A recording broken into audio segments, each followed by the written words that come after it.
Gold, trusted gold buyers. మీరు తాకట్టు పెట్టిన బంగారాన్ని విడిపించి ఈ రోజు ఉన్న మార్కెట్ ధరకు కొనబడను. అండ్ మళ్ళీ మీ ఈ విషయానికి వస్తే ఫినాన్షియల్ థింగ్స్కి మీరు ఇల్లు అమ్మేసి దీంట్లో ఉంటున్నారు. ఇప్పుడు ఎప్పుడైనా ఆ ప్లేస్కి వెళ్తున్నప్పుడు ఆ కార్ మా ఇంటి ముందు నుంచి వెళ్తున్నప్పుడు మీ ఫీలింగ్ ఎలా ఉంటుంది? ఏముండదండి ఫీలింగ్, ఏముండదు, ఇల్లే కదండి. ఆ ఫీలింగ్ ఏదో అమ్మటం గొప్ప విషయం కాదు. నేను అనేది ఇది మెటీరియలిస్టిక్ అండి. ఇప్పుడు మెటీరియలిస్టిక్ థింగ్స్, అందుకనే ఇప్పుడు నా థింకింగ్ వేరండి. ఇప్పుడు డబ్బు అనేది ఒక రేంజ్ వరకే డబ్బుకి రెస్పెక్ట్ ఇవ్వాలి. ఒక రేంజ్ వరకు డబ్బులు సంపాదిస్తాం, ఆ తర్వాత డబ్బులు మనం సంపాదించేస్తాం, బానిస అయిపోతాం. అది పెద్ద అడిక్షన్ అండి. దాని అంత పెద్ద జబ్బు ఇంకోటి లేదు. సిగరెట్లు, మందు, గ్యామ్లింగ్ కాదు, డబ్బు పిచ్చి అనేది ఒక పెద్ద జబ్బు. ఇప్పుడు అది కనుక ఆ గ్రిప్లోకి వెళ్తే మనుషులు కనపడరు, హార్ట్లు కనపడవు, ఏవి కనపడవు. మర్డర్ చేసినా డబ్బులు సంపాదించాలి, బ్రదర్ చచ్చిపోతే ఆస్తి వస్తుంది మనకి సగం, ఫాదర్ చచ్చిపోయి ఎప్పుడు చేస్తాడా, డబ్బులు ఇస్తాడు, ఈ ఆలోచనలు కదా ఉండేది ఫైనలీ. అండ్ డబ్బుకు కూడా ఒక లిమిట్ ఉంటుందండి. మీరు క్లియర్గా ఆలోచిస్తే ఎంతమంది వేల కోట్లు పెట్టుకుని ఏం చేస్తున్నారండి లైఫ్లో? నాకు ఉందంటున్నారు, ఓకే, ఉండి ఏం చేసుకుంటున్నారు? నిద్రలేదు కొంతమంది కాన్స్టిపేషన్, కొంతమందికి డయేరియా, రకరకాల మనుషులు. కొంతమంది వేల కోట్లు సంపాదించి జైలుకి వెళ్ళిన వాళ్ళు ఉన్నారు. కొంతమంది అంటే జెన్యున్ క్రైమ్ చేశారో లేదో పక్కన పెట్టండి, కన్విక్షన్ పక్కన పెట్టండి. I'm saying what is the final. అందుకనే నేను డబ్బులు అనేది that is a part of life తప్ప, శుభలగ్నంలో డైలాగ్ లైఫే కాదు, ఇది మొత్తమే డబ్బే లైఫ్ కాదు అనే దాని మీద ఈ గ్యాంబ్లింగ్ కూడా ఐ వుడ్ సే దాంట్లోంచి వచ్చిన ట్రేటేనండి. అంటే ఇది నేర్చుకోగలగాలి, ఇవ్వటమో లేకపోతే పోవటం అనేది నేర్చుకోగలిగితే బాగుంటుంది లైఫ్లో. ఇప్పుడు for example I was doing fine అండి. ఒకప్పుడు నా car land cruiser Prado. That was the best car, ఇండస్ట్రీలోనే బెస్ట్ కార్ నేను కొంది. 3 ఏళ్ళు అయింది, 3-4 ఏళ్ళు ఉంది. పొద్దున్నే స్నానం చేసి బయటకు వచ్చి చూశాను, కారు కనపడుతుంది. దీని మీద నాకేంటి అటాచ్మెంట్ అసహ్యంగా అనుకున్నాను. కారు మీద అటాచ్మెంట్ ఏంటి? అమ్మేయన్నా అంతే, ఇమ్మీడియట్గా అమ్మేయన్నా. అప్పటికి మీ బ్యాడ్ పొజిషన్ ఏం లేదు, శుభ్రంగా ఉన్నా. నేను కొంద 25 lakhsకి. సరే డెస్పరేట్ మామూలుగా నేను అమ్మేయన్నాక పట్టించుకోండి పెద్దగా. ఎవరో 9 లక్షలు 10 లక్షలు అన్నాడు, తీసుకుపో అన్నా. ఇక దాని గురించి డిస్కషన్ వద్దు. So that is how I feel. Letting go, వదలగలిగితే చేయి నొప్పి పట్టదు, పట్టుకుంటేనే చేయి నొప్పి పడుతుంది. ఇది నాది అంటే మనం we are torturing our mind and body and everything. And మిగతా అన్నీ మర్చిపోతున్నాం. ఎంతమంది పేరెంట్స్ని కలుస్తున్నారండి, ఎంతమంది కలిసి ఉంటున్నారు ఫ్యామిలీలో, ఎంతమంది హస్బెండ్ అండ్ వైఫ్ హ్యాపీగా ఉంటున్నారు. డబ్బు విషయంలో కూడా ఎన్ని డివోర్సులు జరుగుతున్నాయి. So all this the main villain in life is money అండి.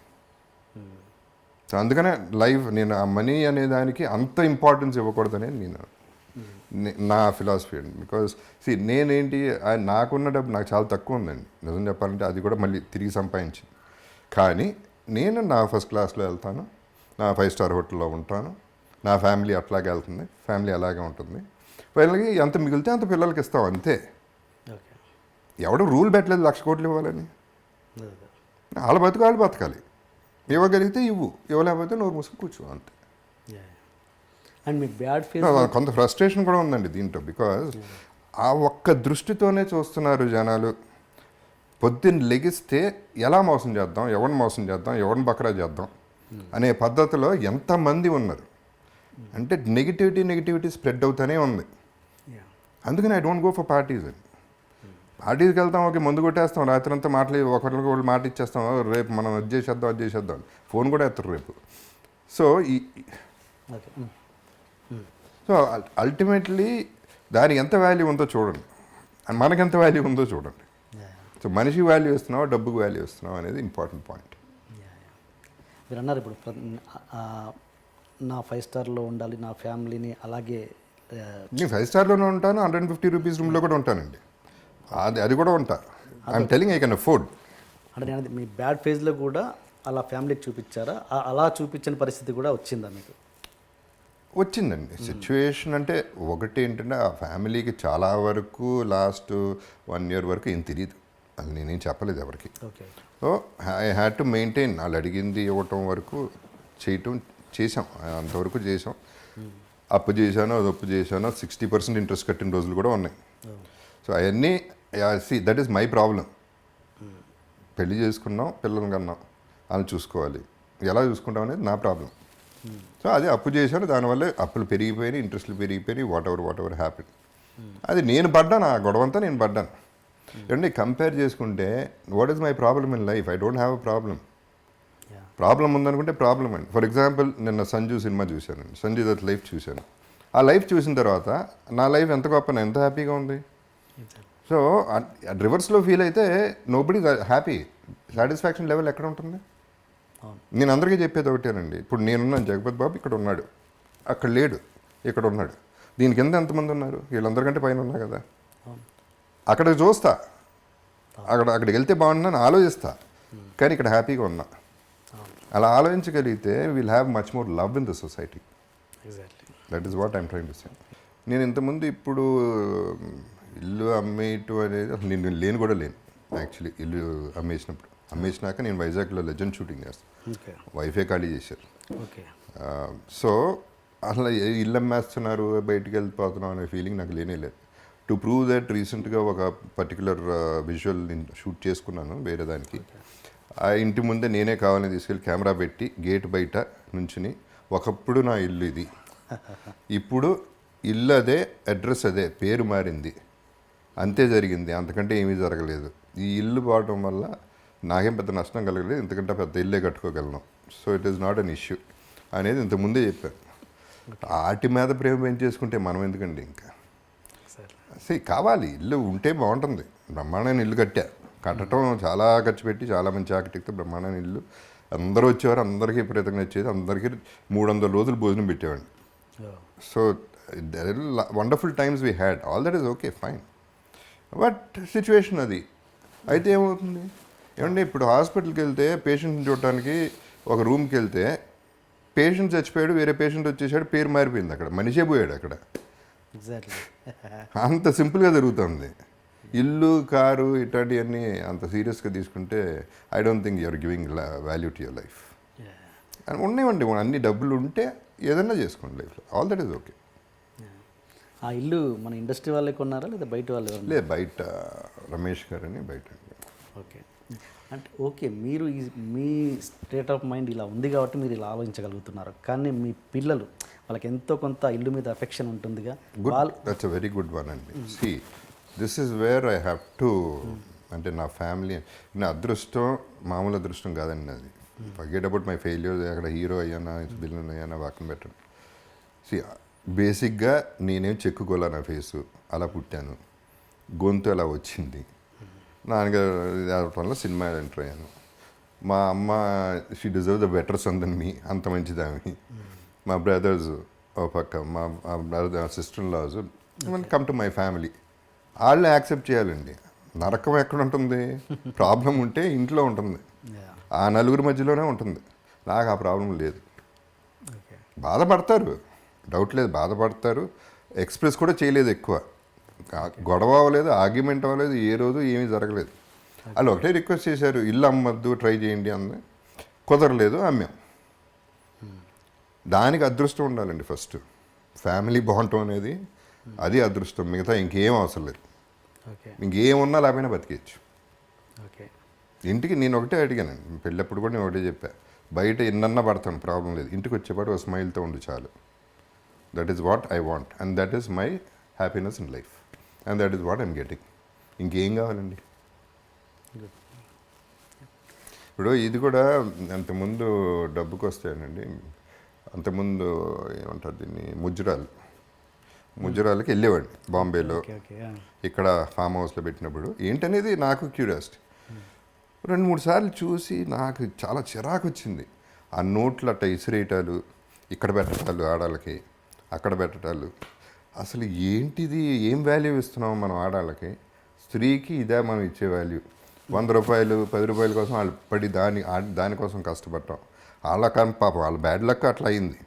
ఈ ఎదవలకి ఏమొచ్చింది?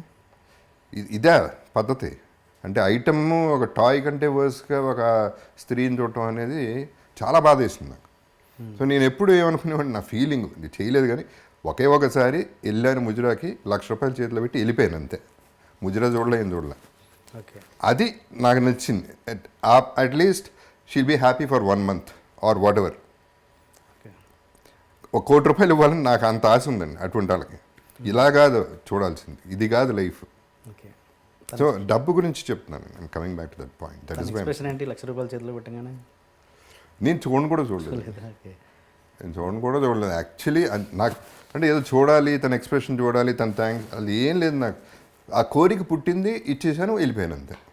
అది హైదరాబాద్లో జరిగింది, ఫామ్ హౌస్లో, ఎవరో ఫామ్ హౌస్లో. Okay. Okay. Okay.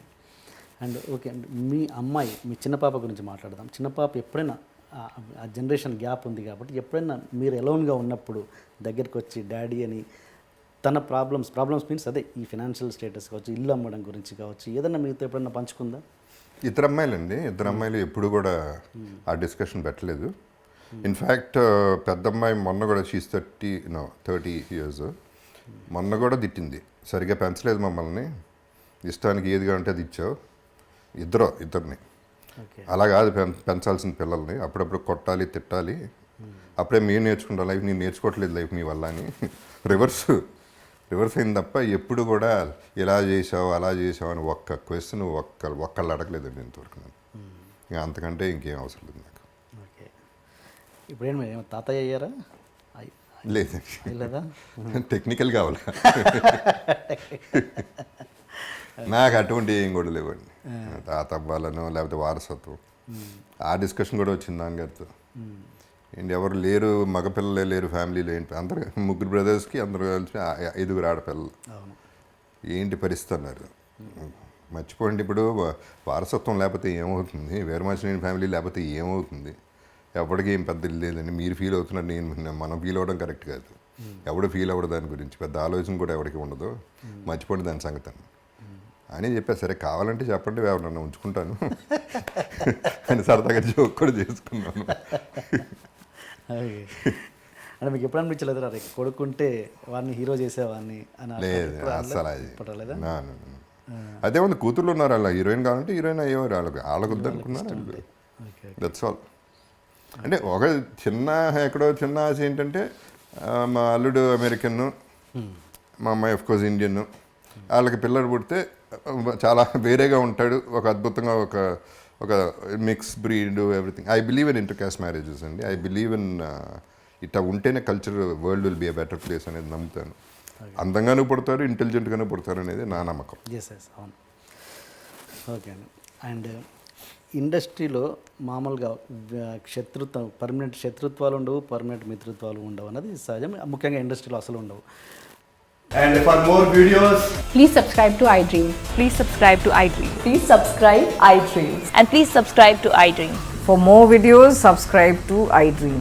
please like, share and subscribe to the channel. Congratulations, iDream. Subscribe to iDream. Subscribe to iDream. So subscribe to iDream Media. iDream team అందరికి huge congratulations. Please subscribe iDream Media. Please subscribe to iDream. Subscribe iDream. Please subscribe to iDream. iDream అంటే నా కళల ఛానల్ను subscribe చేసుకున్న నోరు తిరుగుతలేదు, మీరైతే గంట గుర్తు కొట్టండి. For more such videos, please subscribe to iDream. Subscribe to iDream. Please subscribe to iDream. Please subscribe iDream Media. Please do subscribe to iDream. Please subscribe to iDream Media. For best entertainment and information, please subscribe iDream. And don't forget to subscribe to iDream.